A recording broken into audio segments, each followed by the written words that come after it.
Hi, my name is Sarah, and my channel is Naughty Gnome Crafts. Welcome! If you are a new or returning viewer, thank you so much for joining me today. It's time for another Friday Sews. If you're unaware, Friday Sews is a hashtag that was started by Jen of Today in Jen's Sewing Room, and it's an opportunity for sewists around the community to share their makes, what they've been working on, and what they're going to work on next, and a little bit of life. So if that interests you, please stay tuned. And I always link Jen's channel in the description box below so that you can check her out. In my episode of Friday Sews, I have a finished project to share with you. I'm going to tell you what I'm working on. Then we're going to take a little bit of a break and do a pattern haul, and then I'll tell you what I'm going to work on next week. And at the very end, I have a couple of new pieces of fabric to share with you. So I think it's going to be a little bit of a long one today, so you might want to grab a drink and a snack and just sit back and hang out with me. So I did finish my Suede jumpsuit that I was working on last week, and I am going to do a full review of that make because I think that it deserves its own video. So that is going to be coming. Stay tuned for that. If you're not subscribed to my channel, now would be a great time to hit that subscribe button and make sure you hit the notification bell so that you'll be informed of when I upload new videos.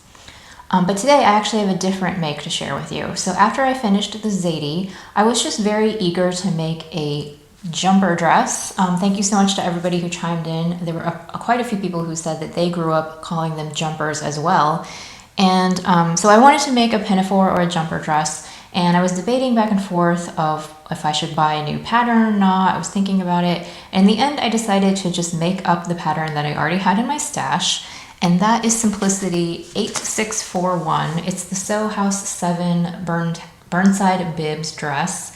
And I made view C. Now it is really hard on this to tell the difference between the different views. From what I could tell, views A and B have a zipper closure while C and D do not. And then a couple of the views have a curve at the top of the bib while others are straight. And then the version that I made has patch pockets. There's also a different kind that has like inset pockets. So just to, there's also different dress lengths. So just to recap, I made view C. It has a straight bib. It has patch pockets. It's supposed to be knee length. I'll get to that. I made it out of a cotton denim from Joann Fabrics. This is a normal fabric that they carry. It's a 4-ounce denim, so it's pretty lightweight. And I had originally bought this fabric to make a summer dress, but I ran out of summer, so I didn't get to that dress. And because this is a fabric that Joann regularly stocks, I figured I could just buy it again next year if I want to make the summer dress. So I used it for this pinafore. So let's talk about sizing first. I made the size 8, and I'm a little bit undecided whether that was a good idea or not. Simplicity puts the finished garment measurements on the tissue, and then they also do put their suggested amount of ease, but I have actually been burned by that several times in the past where according to them I need, X amount of ease, so I'll make that size and it ends up being ginormous. So this time I decided not to fall for their tricks, and although they were saying that I should make the size 10, I made the size 8 instead. And as I said, I made the version that does not have the zipper, so you have to depend on pulling it on and off over your head. And I'm actually a little bit conflicted about whether I made the right decision or not, because it is tight enough in the hips that I have to pull it on and off over my head. If I try to step into it and pull it up over my hips, it's a little bit of a struggle.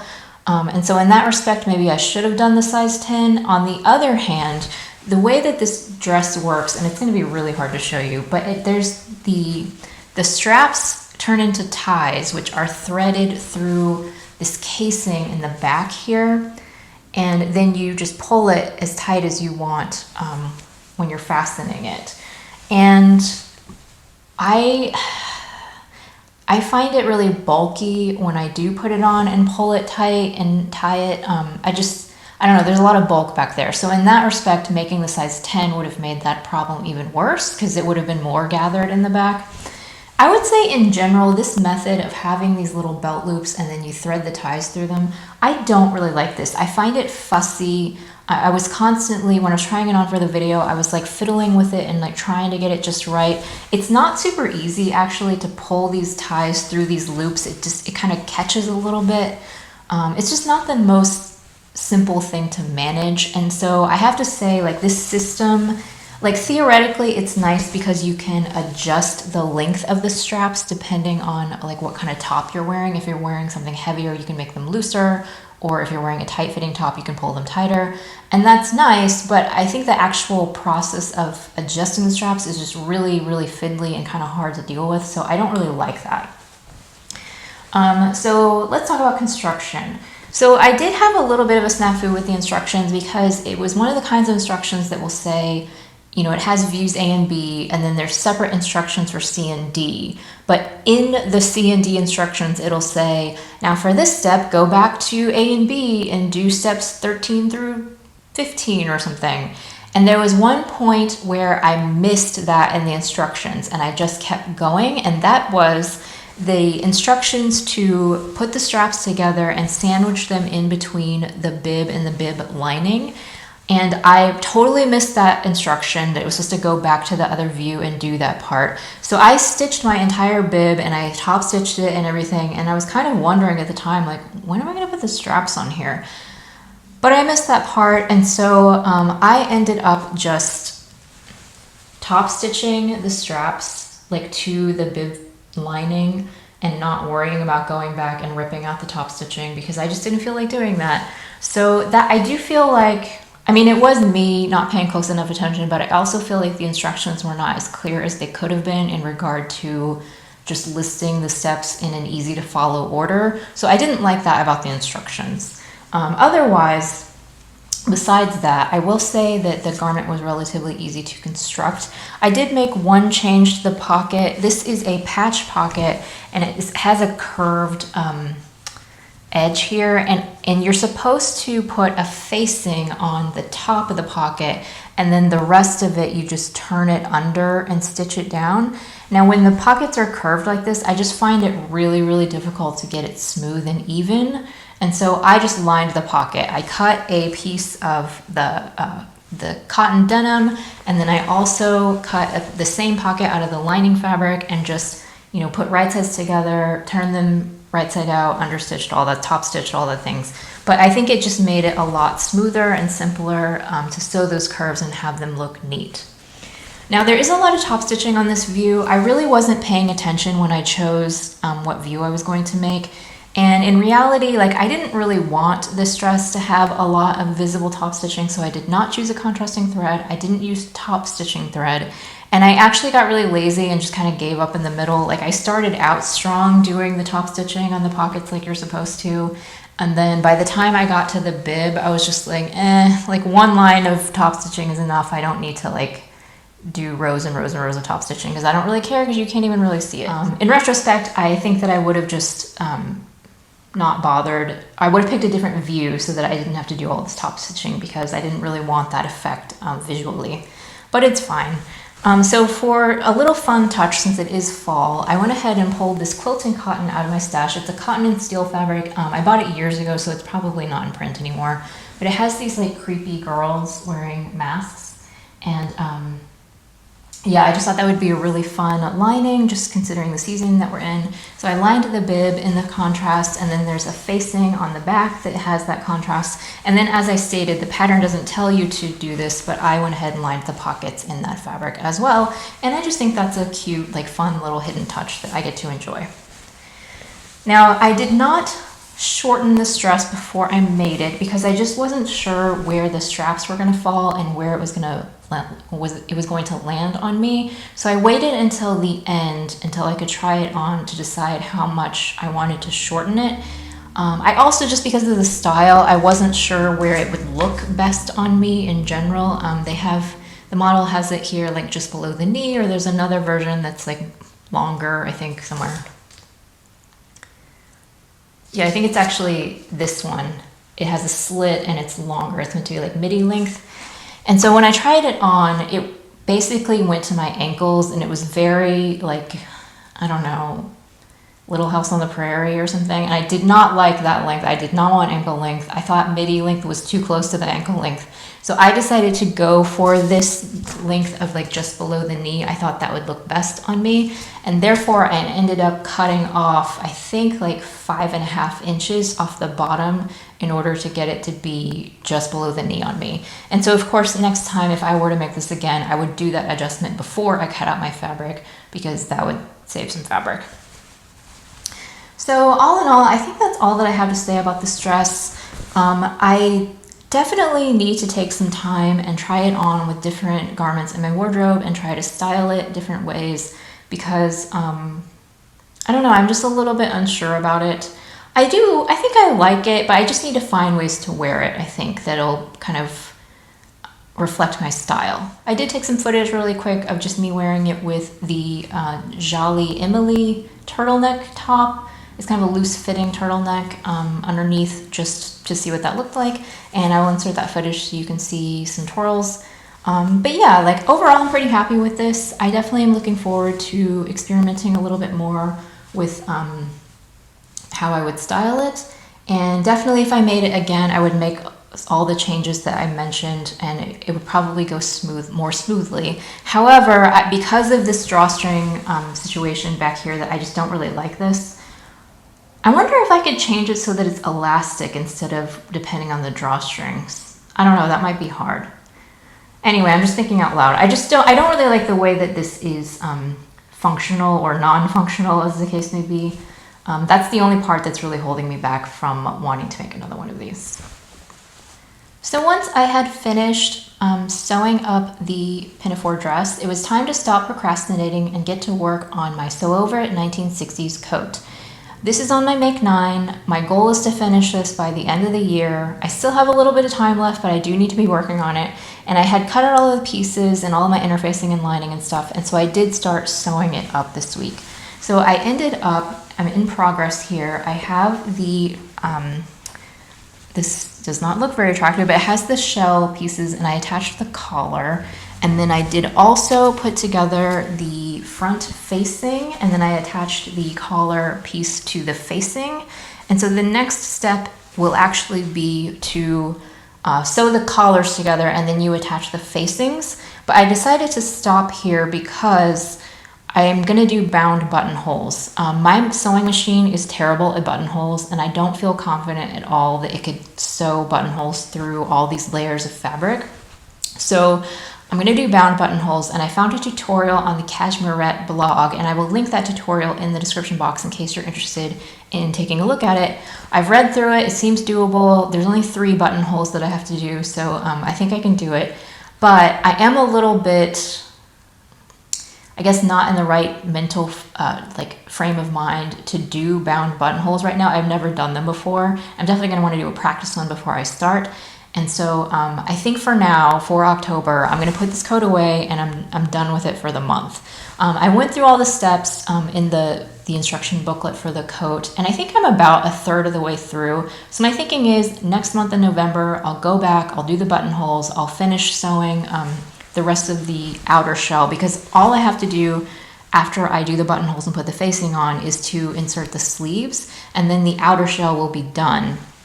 And then in December, hopefully, I would sew up the lining and get the lining inserted into the coat and do the finishing touches. So I think it's still doable. I do like that I'm kind of breaking it into chunks and making it more manageable, because it is just such a big project, and I really kind of don't feel like doing it. I don't need a coat, and so I think that that's probably why I'm not super pumped or excited about actually making this one right now. But I do really want to finish it before the end of the year, so I'm doing it in incremental approaches in the hopes that I will be able to just do little steps at a time, put it away for a while, and then get it back out when I'm feeling fresh. The only other thing I wanted to add about this I'm making the short version of the coat, and it's quite cropped. And so officially on the Sew Over It pattern, there's no pockets for this version, but for me that was like a non-starter. I am not going to make a coat that does not have pockets. Like, that's ridiculous. So what I did was I went ahead and cut out the pocket pieces, but I realized when I went to sew them onto the short version of the jacket that the pockets were like way too huge. Like they took up the entire, basically the entire inside of the coat. So I had to slim down the pockets quite a bit. I made them a lot smaller.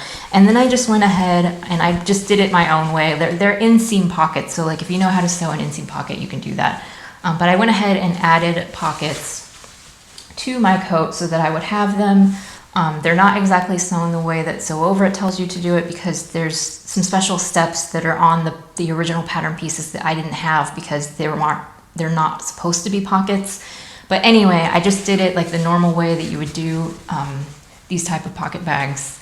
And I'm really glad that I did that because, as I said, I can't have a coat without pockets. Like, that's just silly. So now that I have finished up what I'm going to do on the coat for this month, what am I going to work on next week? Well, before we get to that, I need to do a little interlude and talk about some new patterns. So I do have a few patterns I purchased that I think some of them I just forgot to show you, and some of them are new acquisitions. So I'm just going to quickly go over those. So I bought 2 patterns from Closet Core Patterns. They had their annual Thanksgiving sale, and from what I can remember, I'm pretty sure they don't do Black Friday. I think that their sale is the Canadian Thanksgiving, and they had 20% off all of their patterns. So I went ahead and picked up 2 patterns that I'd had my eye on for quite a while. The first one is the Closet Core Cali shirt and shirt dress, and I bought both the regular pattern and the long sleeve expansion pack. And I've been talking about for a while that I wanted to buy that shirt, so I'm happy to have that as part of my stash. And then the second pattern that I bought, oh, is it this? I can't remember the name of it now. I think it's the Sally jumpsuit. I'll be putting up pictures, so if that's not right, I'll put the name of the pattern. But it's a jumpsuit and dress that's made out of a knit fabric, and there's 2 different bodices, and so it's kind of a mix and match sort of pattern. And so I thought that made it really versatile. And ideally, I have some red knit fabric that I think would make a really nice, like, Christmassy kind of jumpsuit. I have so many things that I want to make before the end of the year that there's no way on earth I'm going to be able to make all of these things before the end of the year. And at least as of right now, I don't have any holiday parties to go to. But if a holiday party pops up, then I think that I would really think about making this jumpsuit, because I just think it'll be easy to wear, very comfortable, but also looks festive in red. So those were the only indie patterns that I bought. And then a few weeks back, Joann had Buttericks on sale, so I did buy a couple of patterns from them. The first one that I got was 6858. This is from their new collection. I debated about this one for a little while because I do have another pattern that has a very similar neckline to this. However, in the end, the reason I actually bought this was for the pants and the skirt. So I don't know if you're going to be able to see the line drawings clearly on the back, but they have some interesting seaming and they have pockets. And I just think that like a ponte would make a really work appropriate pant that would also just be very comfortable. I am still interested in the top and the dress as well, but I was more excited about the pants and the skirt on this one. The next one that I got is 6859. It's another one from the new collection. This is also a wardrobe pattern that has all of the garments featured, so you do get the skirt and the pants. This one, I really like this top. Now this pattern envelope doesn't do it any sort of favors because you can't see any details. But the thing that's really interesting about this is that it's a raglan top, but it has gathered sleeves into the raglan seam. And I just think that that's sort of like a different take on a statement sleeve. And so I really want to try this out. I think that I might use some cotton spandex jersey that I have in my stash to make sort of a long sleeve t-shirt version. That's what I was thinking for this one, Butterick 6859.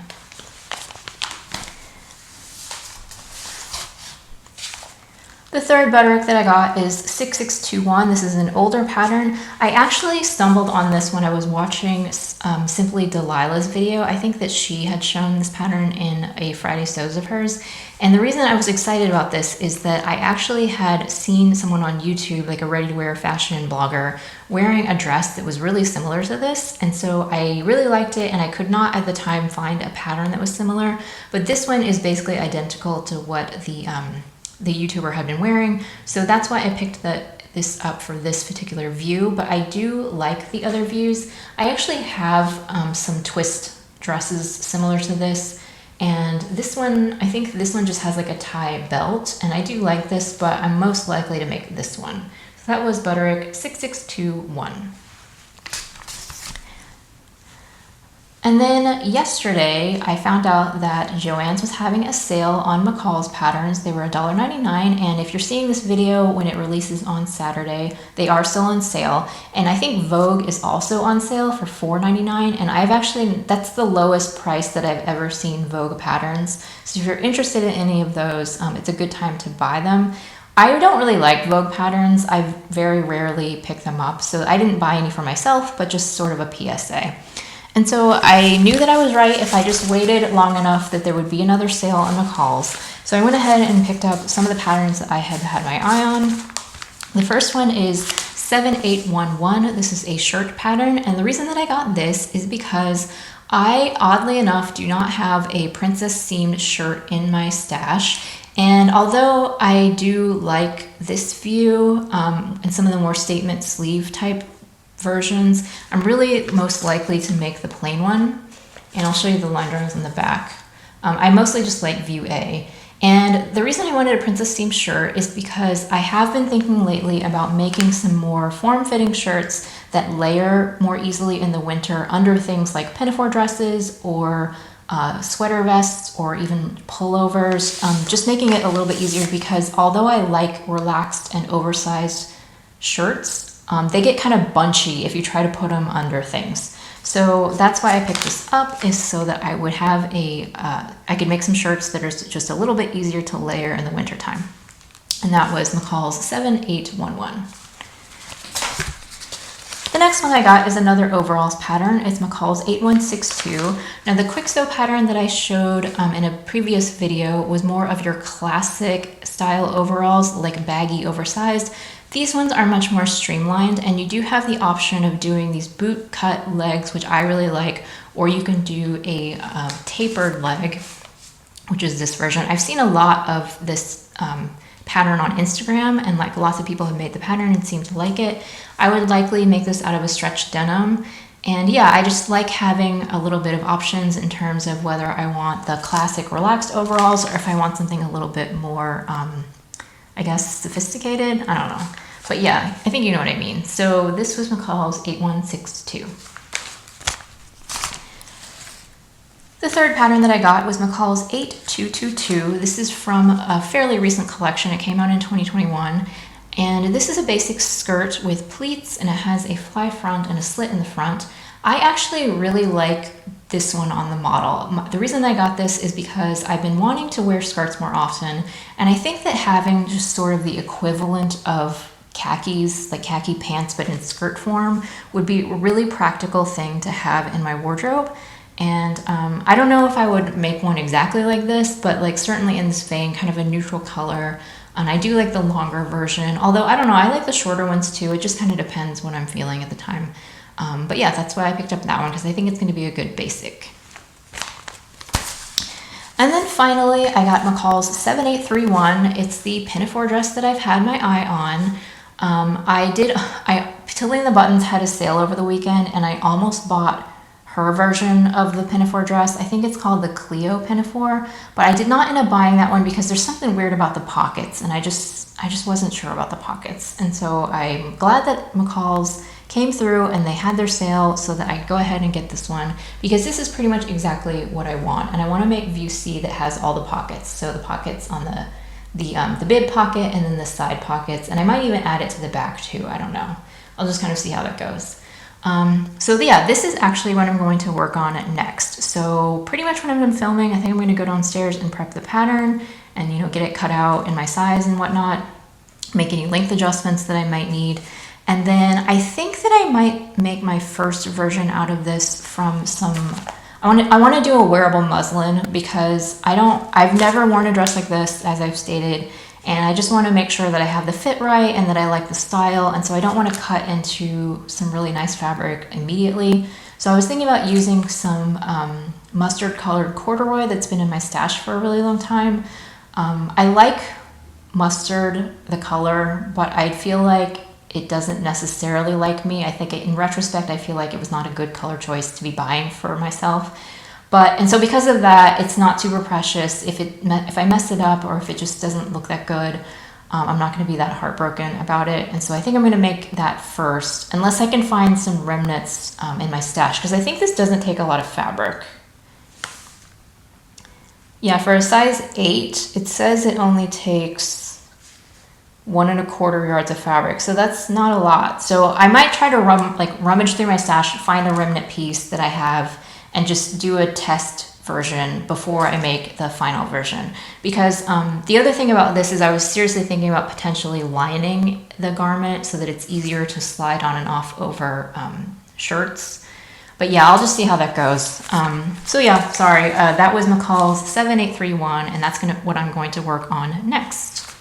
So I almost forgot that I had fabric to share with you. So as I said in my last Friday Sews videos, I had placed an order with Joann's online, and they shipped part of my order, but they didn't ship the whole thing. And so all of my order is here now, so I can show you the final 2 pieces.